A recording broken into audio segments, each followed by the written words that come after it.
Senelis parodė, kad pilvs dirba. Eidam senelis per svietą radęs artojų beriantį.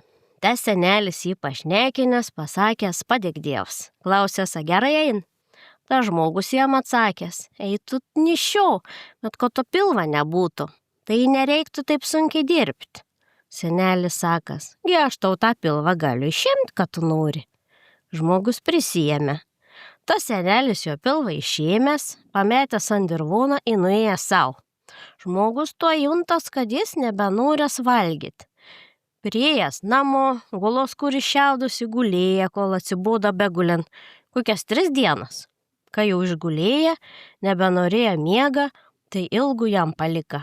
Mėgina eit prie darbo, krypsti šalį, myslį, kas dabar bus, neturiu pilvo, nebeinė sveikatas. Senelis po kelių dienų atgal sugrįžęs, klausęs to žmogus.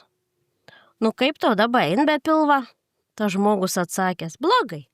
Senelis, tai ar būtų gerai, kad aš tau tą pilvą atgal įdėčiau? Žmogus atsakęs, būtų.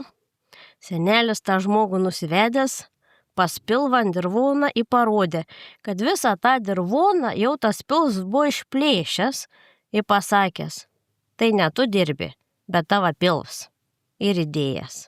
Šiaurės Lietuvos pasakas surinko Matas Lančiauskas, paskaitė Agnė Marcinkevičiūtė. Ona Mikalauskienė Kubiliūtė. Balta skarelė.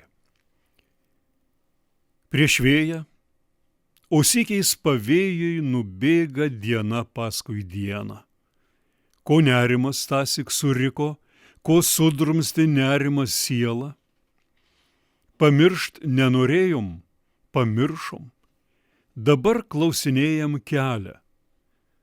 Sakykė, kas buvo baltesnis už motinos baltą skarelę? Tenai, kur lapojo vaikystė, kur pirmąsyk peržengiai slenkstį, sustok. Valandėlę sustokė, už viską žemai nusilenkė. Pamiršt nenorėjom, pamiršom. Tegu žemė nerimą girdi. Sakykė, ar bus mums atleista, jei apviliam motinos širdį? Perskaitė Juozas Šalkauskas.